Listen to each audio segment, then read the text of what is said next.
The embrace by the European Union of globalism has made European countries prey to competition from emerging economies, especially China, with which we cannot compete.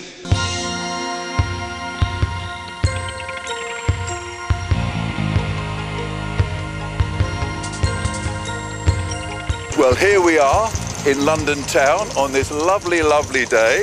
We're standing in front of Buckingham Palace, and today the Queen has invited her guests to her garden party. And here we have Euro MP Andrew Brons, who's going to say a few words to us. Andrew, before we start, can I ask you, did you have a pleasant and relaxing trip down here? Did you enjoy your trip down? Not at all. It was dreadful. It took about an hour longer than we thought it was going to be, but it was helped by the anticipation of where we were going. You've spent 5 years at the European Parliament. This, I think, is your third invitation to the Queen's Garden Party. And you see this third and final invitation, no doubt, as a thank you for your services in the Parliament.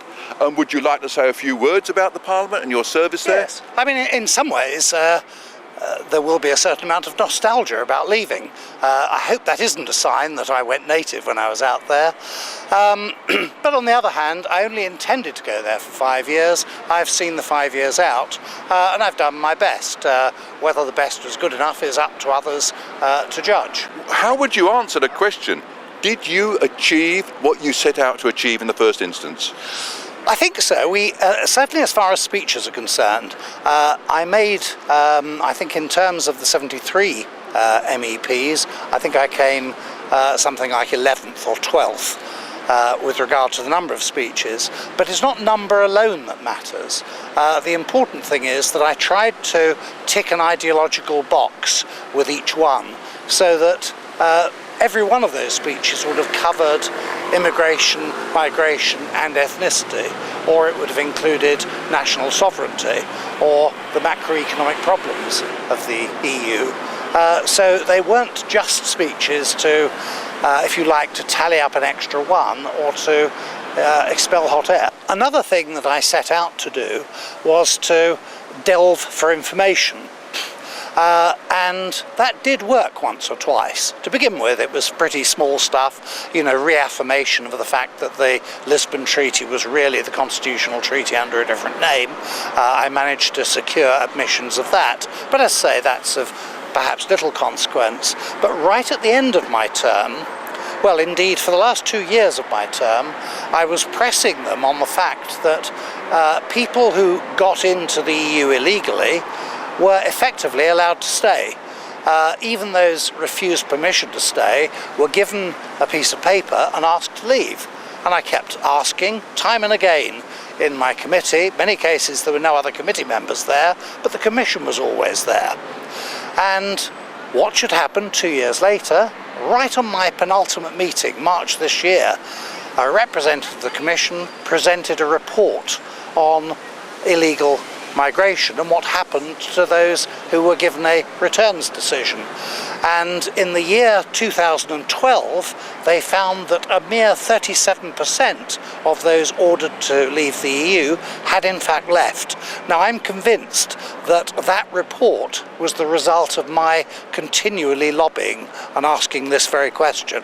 Asking the question nobody else was prepared to ask, and indeed nobody else really cared about. Let me ask, your speeches, of course, come from the direction of your lifelong involvement and support and of British nationalism, which you have played a leading part of for many years. Can I ask you a specific question about British nationalism? How do you see the future for the movement? I think the future is uncertain. I mean, if things were to continue as they are, then the future for British nationalism would indeed be dismal. But things don't continue as they are. We look at the position of UKIP and we see this as an enormous threat. Indeed, it is a threat, and it's done an enormous amount of damage to British nationalism. But on the other hand, it contains within it a series of, or rather a number of germs of opportunity. What they're doing is they've created, if you like, a fake nationalist party, but it contains a number of genuine nationalists. That must give room for some kind of implosion at some stage. Those people who've been lured into it on false pretences will feel aggrieved by Mr. Farage and his close-knit cronies, and they will either demand his removal and replacement, or they will be prepared to go somewhere else where they'll meet fellow nationalists. But of course we have a problem of our own. Even if UKIP didn't exist, the nationalist movement has fragmented and gone in many directions. And before we can hope to be a serious player, we must be under one roof. And I'm not going to say which roof, that's not for me to say. But I do think that British nationalists need to come together and to discuss the future and be prepared to talk openly and compromise.